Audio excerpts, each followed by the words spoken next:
todo que la siga tanto en las redes sociales como en el programa. Café CNN, de lunes a viernes. Hola, soy Elvin Sandoval en Tegucigalpa. Somos CNN.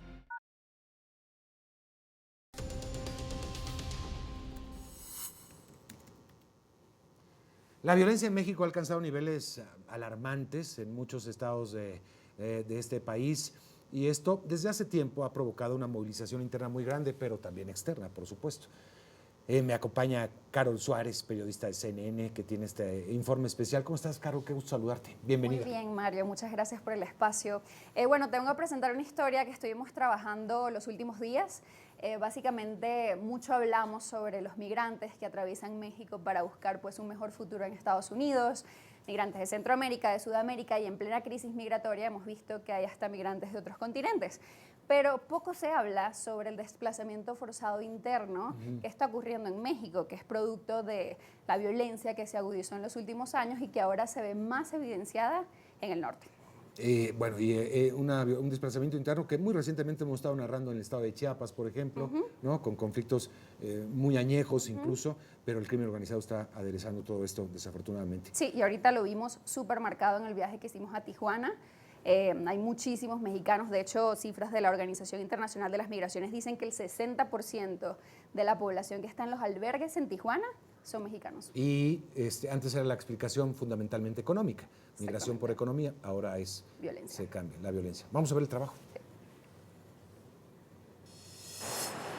Esta frontera se ha convertido en el hogar temporal de muchos migrantes que buscan llegar a Estados Unidos. En Tijuana, como es usual, hay personas en movilidad. Pero algo ha cambiado. La Organización Internacional de las Migraciones dice que al menos el 60% de la población migrante en esta frontera son mexicanos, desplazados por la violencia en sus estados. La violencia ya no puede estar en mi estado. Lorena huyó con su familia de Michoacán. Llegaron a Tijuana hace unos meses. Dicen que es imposible regresar. Secuestraron a mi esposo. Y eso fue lo que me hizo venirme para acá. Gracias a Dios, él está con vida, pero pues de todas maneras la violencia está muy dura. Dejar a los suyos fue difícil, pero Lorena dice que ya no se sienten seguros en ningún lugar.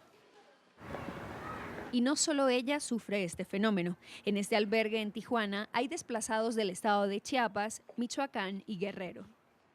La mayoría de los mexicanos estamos desplazándonos hacia Tijuana para poder cruzar por la violencia que hay ahorita generada por los cárteles. Una violencia que se ha agudizado en los últimos años y que aumenta el saldo de víctimas mortales y desplazados. Según el embajador de Estados Unidos en México, Ken Salazar, falló la estrategia de seguridad implementada durante el sexenio del expresidente Andrés Manuel López Obrador. La estrategia de abrazos no balazos no funcionó. Y la situación de los mexicanos desplazados, un problema del que poco hablan las autoridades, pone en evidencia estos señalamientos. Durante el sexenio de López Obrador, el número de migrantes mexicanos detenidos por las autoridades migratorias de Estados Unidos experimentó un incremento significativo de 211% en comparación con el sexenio de Enrique Peña Nieto, según cifras de la Oficina de Aduanas y Protección Fronteriza de los Estados Unidos. Los cárteles, lo que es la droga y todo eso, pues el temor de que mi familia pues pierda la vida porque nos quitaron terrenos, nos quitaron unas parcelas ahí Santa Fe, Tepetlapa, Guerrero, y pues lo primero que optamos fue pues, migrar. Es casi imposible entender. Ernesto López Portillo, coordinador del Programa de Seguridad Ciudadana de la Universidad Iberoamericana, apunta que la anterior administración se negó a explicar su política de seguridad con metodologías. El presidente López Obrador se colgó de un concepto, abrazos no balazos, renunciando a hacer una política pública comprobada con evidencia. El gobierno de la actual presidenta Claudia Sheinbaum, durante la presentación de su estrategia de seguridad, anunció la creación de un nuevo Sistema Nacional de Inteligencia, de Investigación y Prevención que, según, generará más coordinación entre los sistemas de seguridad. Sin embargo, el tema de los desplazados preocupa a muchos, como a José García, coordinador de la Alianza Migrante de Tijuana. Lamentablemente es un problema muy fuerte de violencia que no ha podido parar y que sigue, a pesar de que han hablado mucho el gobierno anterior que acaba de terminar y que ahorita inicia un nuevo gobierno, pues esperemos que realmente hagan algo al respecto. Estar en un lugar donde estemos a salvo, estar a salvo, porque pues en todos, aquí en México, pues todo es lo mismo. Un desplazamiento de mexicanos que, según expertos consultados, no mejorará en el corto plazo y se suma a la creciente crisis migratoria que enfrentan México y Estados Unidos en un momento decisivo para las políticas migratorias a ambos lados de la frontera.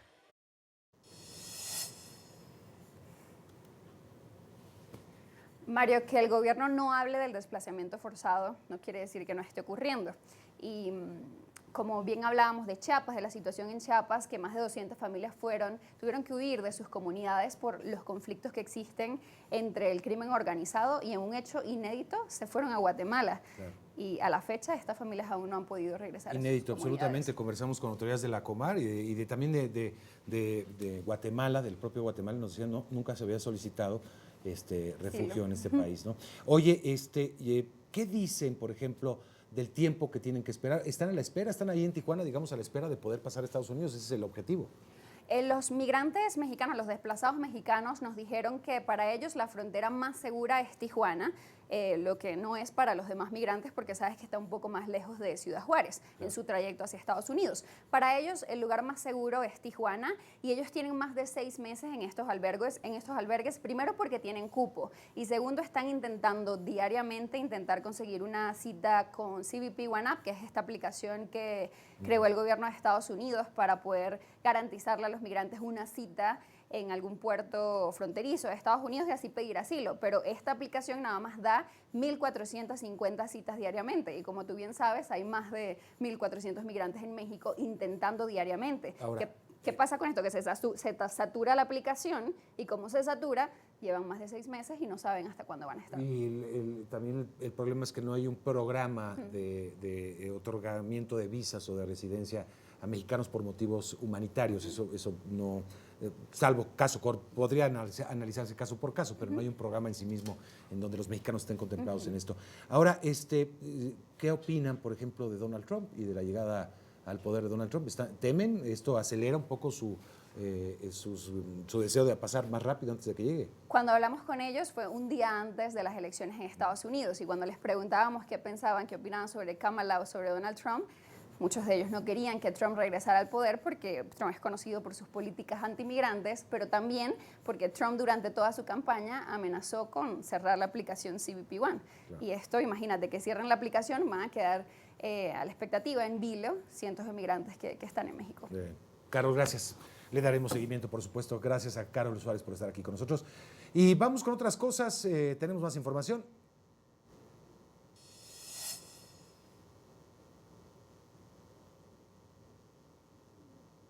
No escucho, perdón. ¿Me pueden hablar? Sí. Le decía, el fiscal de Distrito de Manhattan aceptó posponer la sentencia contra Donald Trump en el caso en el que fue hallado culpable de falsificar documentos financieros para ocultar pagos a una actriz de cine para adultos antes de las elecciones de 2016.